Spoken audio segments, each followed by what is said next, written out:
Welcome to 13 Hour Times 62 Flashback Specials, featuring new news of the days of old in LEGO history. Hello everyone, as you may have noticed this week, we've been throwing a lot of different Bionicle related things at you. We've had the Bionicle mass set review, well not set review, but media review on Monday. We have a couple Bionicle set reviews during the week. And now we even have a little bit in this flashback episode.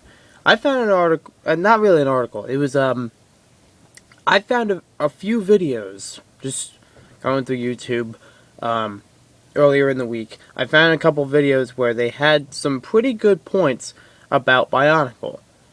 It was talking about why Bionicle discontinued and why Hero Factory picked up. I have links to each of these videos shown in the description below. Both of them are made by a user named thethreevirtues, who, as I understand correctly, does a whole bunch of different videos pertaining to Bionicle history, which is very interesting.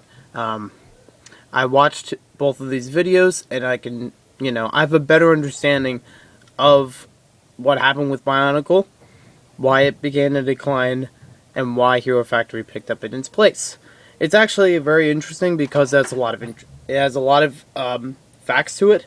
It explains exactly how it happens, and has a little bit of opinion from the user of the three virtues.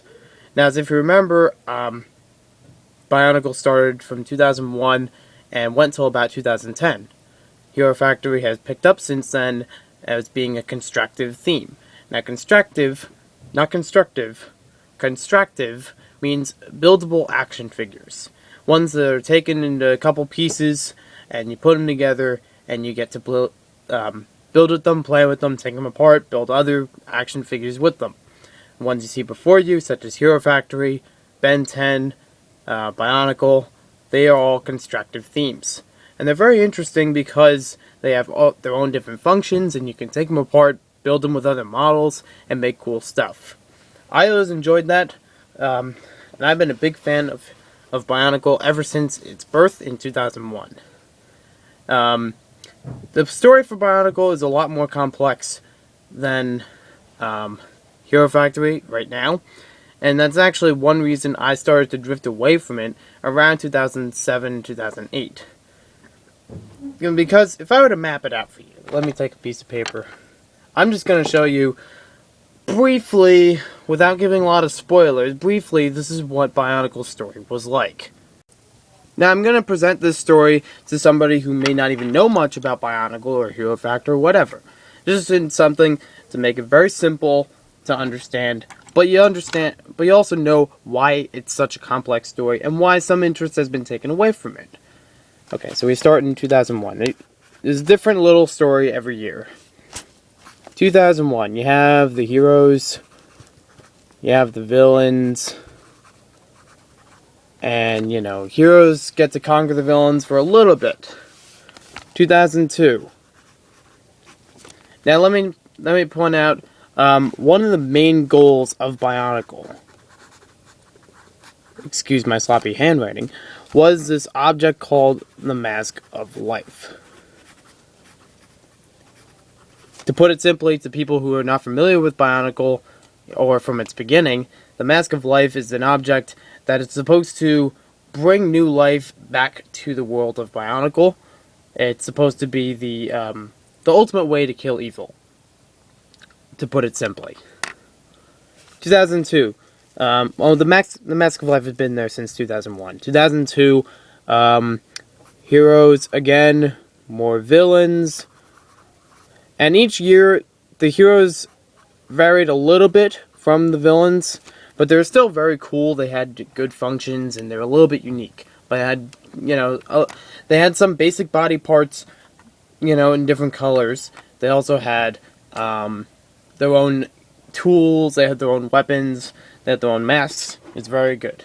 I could get into a whole big opinion about Bionicle later, but I'm just going to brief it for you. 2003. This is where we get to meet the big villain in person. The big villain that's behind all this. So we have a hero, we have a quest, because there was a new mask introduced, and it's supposed to be something to do with destiny. So there's a hero that comes out from the quest. We get our bigger villain. Again, excuse my sloppy handwriting. That big villain is defeated. 2004. They introduce a new island, because all the stories take place on islands. Let's see if I can brief it up. Okay, so there's a new island. There's a flashback, because some of the elders from all these years before start to talk about this island, how they've been there before, and what they remember from being there. 2005, still part of the flashback. Now remember, all this time they're still looking for the Mask of Life. They have not, they've not found it yet. It has not really been emphasized too much. There's still flashback. 2006, we go to the present again. Now, a little bit of spoiler there. The heroes in the beginning are dying off because of some of the villains that happened in 2006. So there are some new heroes introduced.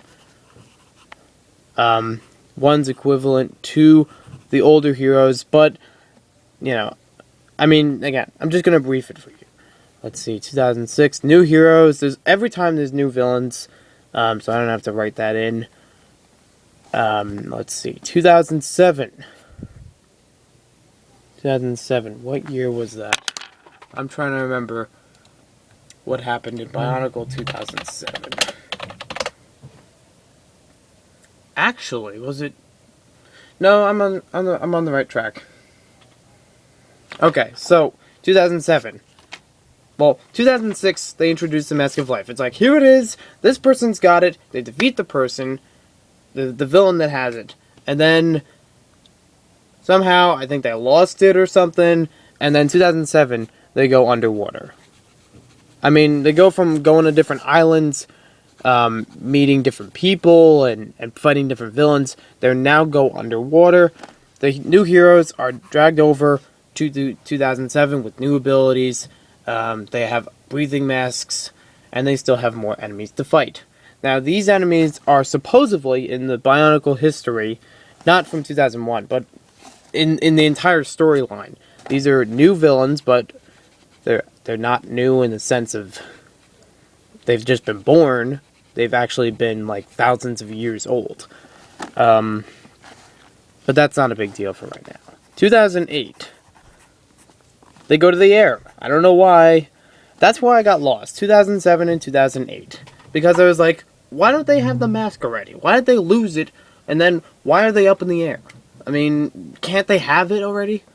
I felt like after some time, you know, the Bionicle story seemed okay, but it seemed to drag on for a while. Now, there is a lot more that happens until 2010, but it's really not that much.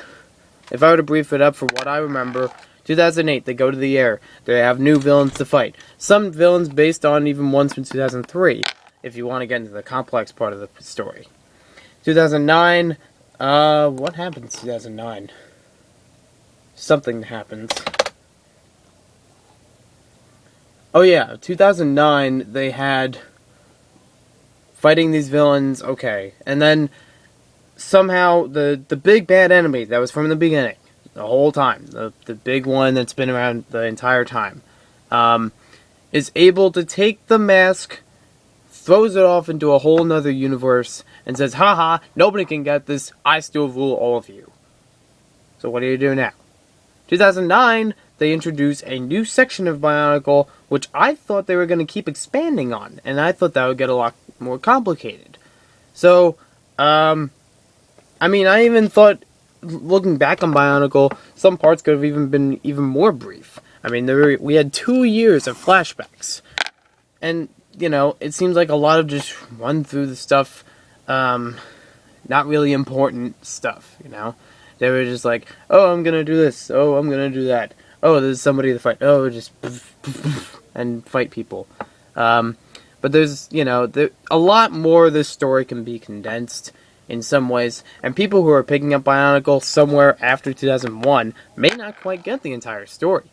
They might get lost somewhere, even if they pick it up in 2006 or 2007, or, if they were to backtrack a lot of the info that already happened, it's like trying to read the Harry Potter novels. I mean, you can't just start with the Half-Blood Prince.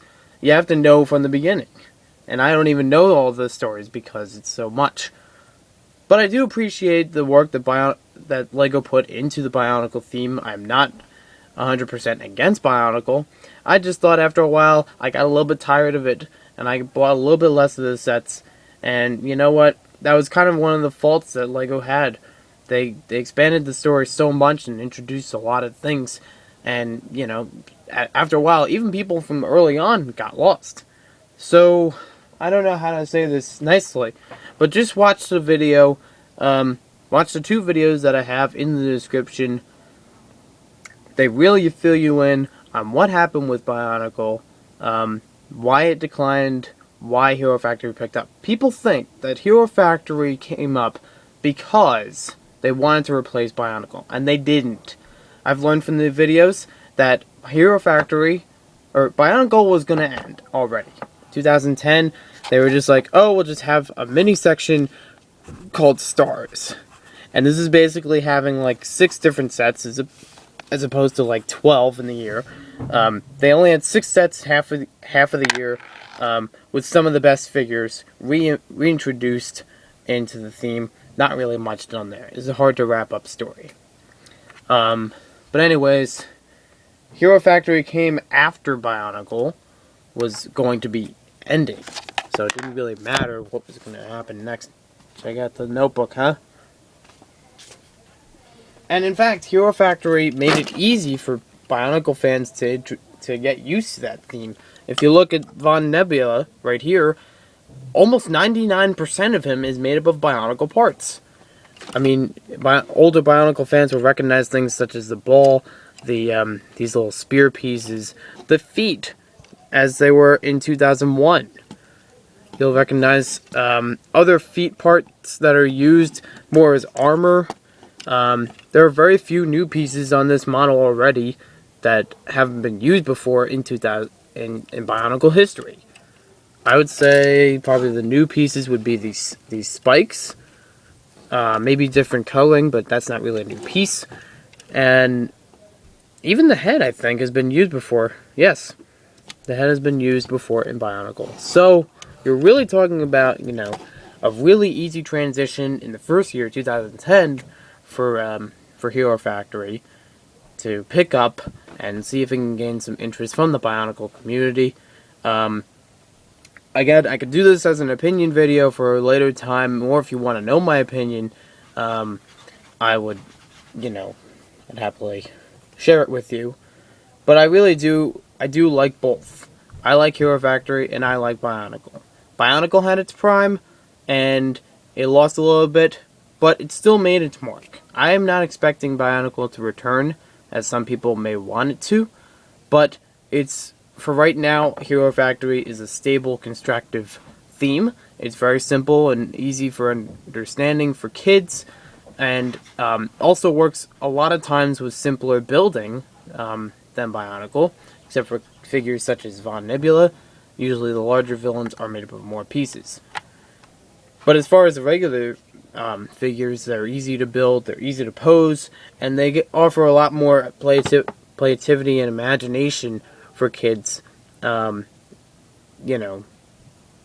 a lot of ball and joint elements. So thanks for watching this video. Check out the links in the description one more time, and please have an open mind about Hero Factory, because if you're really against it because you hated Bionicle's decline, don't blame Hero Factory. They were just a pickup right after Bionicle was set to discontinue. Once again, thank you for watching, and we'll see you later.